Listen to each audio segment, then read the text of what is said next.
Thank you for joining us on this episode of Sports Bets for Free. My name is Scott Jenkins, your host, just a local sports bettor here in Phoenix, Arizona. And hopefully today with our picks and your picks, it'll be another profitable day for you. Thursday, September 14th, Major League Baseball slate. 4 teams we figure followed if you're new to the show. Cubs, Dodgers, Royals, Blue Jays. Only one of those teams in action yesterday.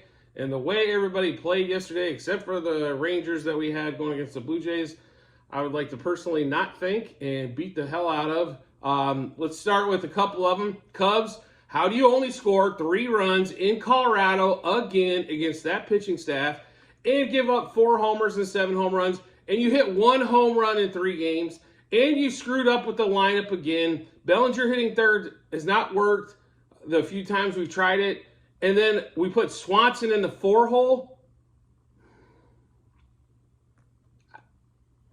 I don't get it. I really don't. And I think Crow Armstrong's going to be a great player for the Cubs. You know, maybe a fringe all-star at some point. But he looks so overmatched to the plate. Why is he in there?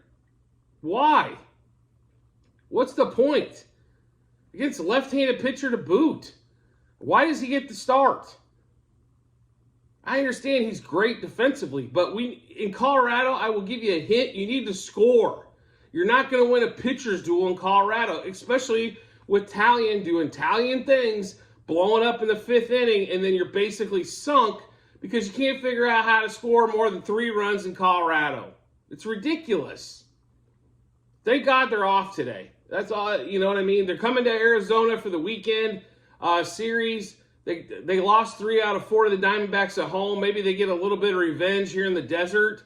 But Justin Steele's pitching Friday. Maybe they can get started off on the weekend right. But this is freaking ridiculous. You're in a playoff race! God! I really hope, just the negative in me wants to say, like, I hope they miss the playoffs for this shit that's been going on. You lose 2 out of 3 in Colorado. Are you serious? And you can't score more than 3 runs? In fact, your high total there was 5. I mean, I think the A's put up more runs. The Royals put up more runs in Colorado. Give me a break. Absolutely disgusting. So that's game number 1 that was disgusting. Now let's get to these White Sox. How do you only score 1 run against the Royals in any game that Reagans is not the starter? Seriously, 1 run? Like, it was a bullpen game. Alec Marsh, who gets beat senseless by everybody, looks like Cy Young. Hernandez starts off the game. I think they struck out 27 times in 2 innings. It's ridiculous. How do you not score? I know you don't care. It looks even worse. And the next part is Benintendi and Anderson actually, I thought, did a pretty decent job yesterday leading off that lineup. You're talking about Luis Robert. You're talking about Eloy Jimenez, Andrew Vaughn. Absolutely squad-oosh. 1 effing run. 1. I don't understand. That lineup, actually, if you look at it, it's pretty stout. I understand pitching's been a problem. Clevenger pitched, 6 innings, 2 runs, and then their famous bullpen gave up 28 runs in 5 minutes. I mean, they lose, 6-7-1? What does it matter? You score 1 run. I promise you this, White Sox, you will never win a game 1-0. You don't have the pitchers for it. You don't have the horses for it. Clevenger would have to go 9 and pitch his ass off. That's the pitcher you have left. 1 run. That's the best you can do. Yay! And then let's get to the Dodgers. I understand it's Blake Snell. Blake Snell's a good pitcher. No question about it. No question. I'm telling you, if you want the secret sauce, as I mentioned yesterday, Blake Snell is let him pitch himself into a bunch of walks. And I saw at bat after a bat where they're swinging pitch 1 and then pitch 2, he's out. And you're just letting this dude skate by on innings, and you're letting him not be wild, which is what he is. He wants to throw a strikeout pitch every damn pitch, and it rarely hits the zone. And you're going up there hacking pitch 1. Absolutely ridiculous yesterday by those 3 teams. I will give a lot of kudos to the Rangers, though, as we continue the auto fade of the Blue Jays. because their dumbass can't get out of their own way. Once again, they're not. Jordan Montgomery has not been like the most dominant pitcher, and their bullpen is not that awesome in Texas. They went 10-0. You want to know why? Because the Blue Jays can't execute. Vlad needs to take the rest of the season off. Bo Bichette can go with him. Bring up, like, who cares at this point? Like, they're in the middle of a playoff race, too, and they act like they can't hit their way out of a phone booth. It's absolutely ridiculous. Like, frustration doesn't even start to really go with it. There's going to be days we lose in gambling, in sports betting. I'm fine with that. We've had a monster baseball season, right? You know what I mean? So I'm not concerned about that part at all. But it's just stupid shit. Like, these guys get paid a lot of money. A lot of money. And if I can see it, why can't, and I don't live it, I don't get paid for it, I'm not playing like that, you know what I mean? Why? Like I said, don't get it at all. We will get into the game we're actually going to play today, and that's going to be Rangers, Blue Jays, Gausman versus Eovaldi. Rangers are a dog. I'm not surprised there because the book overvalues Gausman every time. Just to kind of look at the last few starts of Gausman, pitched against the Royals, pitched extremely well. It's the Royals. Pitched against Colorado, not so good. 4 innings, 3 runs, 3 walks. Time before that, against the Nationals, 5 innings, 3 runs, 2 walks, 7 hits. Time before that, at Baltimore, only gave up a couple runs in 6. And time before that, versus Philly at home, gave up 7 runs, 7 hits, 3 walks. Gausman's a walk machine. The Rangers are patient enough to look at pitches. He will get himself shelled in this particular game. I don't know why, like I said, I don't know why the book loves him. I guess his advanced stats must be just absolutely tremendous or something I can't see. I watch every game this dude pitches. Trust me, he will get himself into trouble. This is the same thing with Blake Snell. The thing with Snell is a lot of people will swing first pitch for some ungodly known reason, right, and make contact. With Gausman, they don't make contact, and then he ends up still getting to a 3-2 count.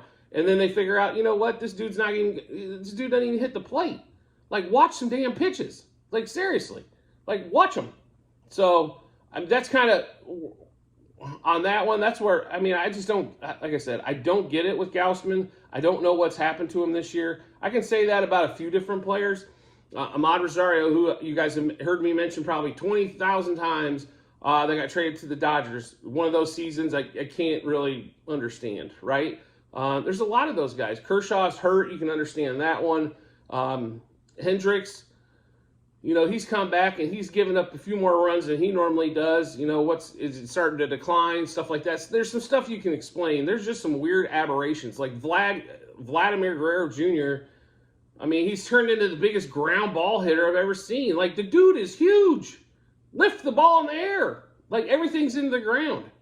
And they wonder, well, his hard hit rate is really good. Who gives a shit? He's horrible compared to years past. He's lost, 40, 50 points off his batting average. His home runs are down almost 50%. Come on. Like, seriously?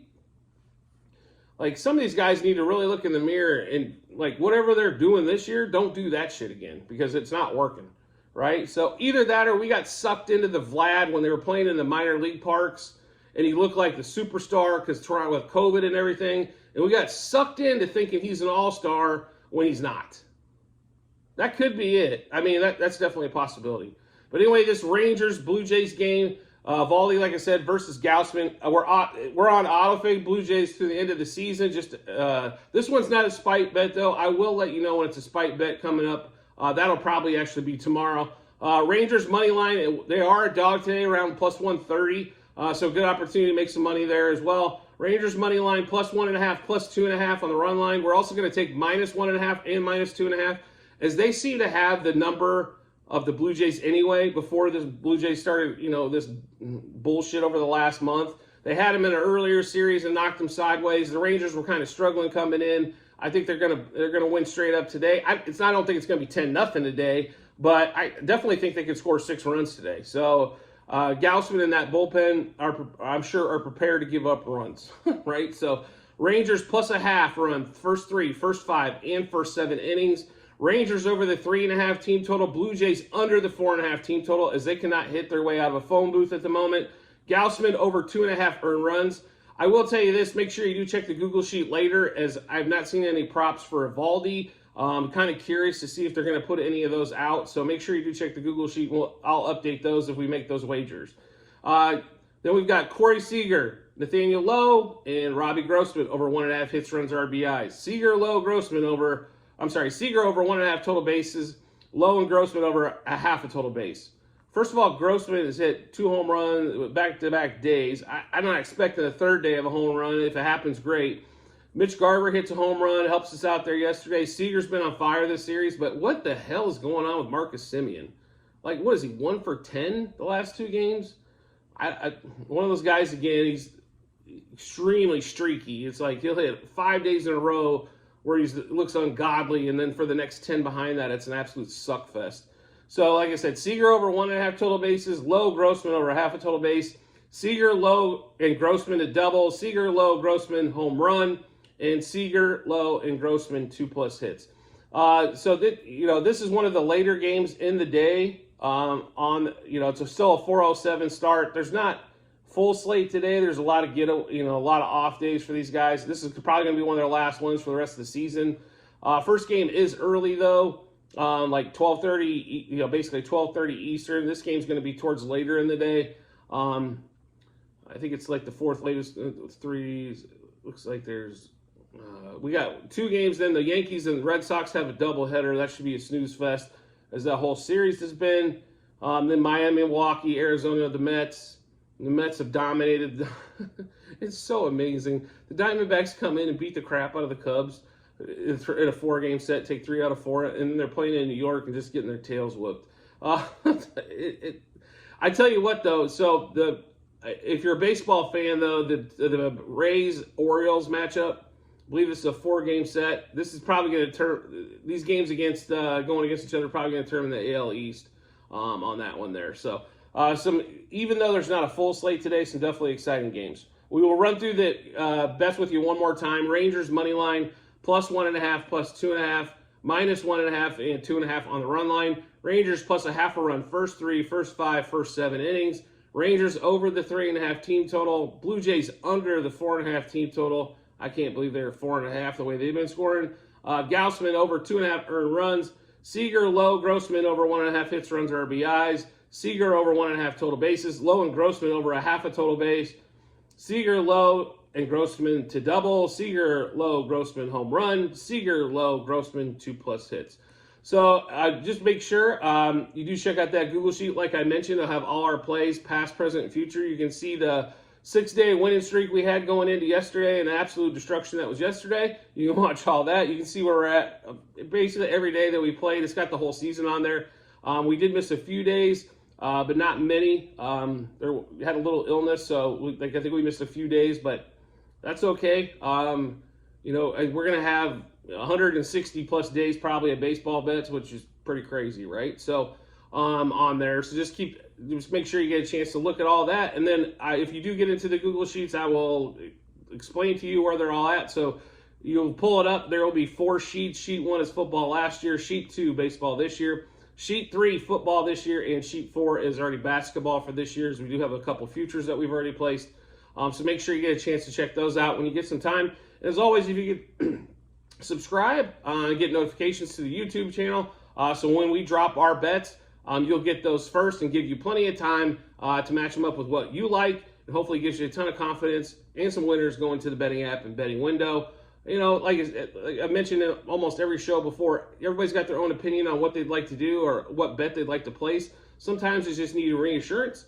So we play out what we do, and hopefully that helps you, like I said, give you a ton of confidence when you're making that wager at the app or the window. I did want to thank you for your support as always, and I look forward to seeing you on the next episode.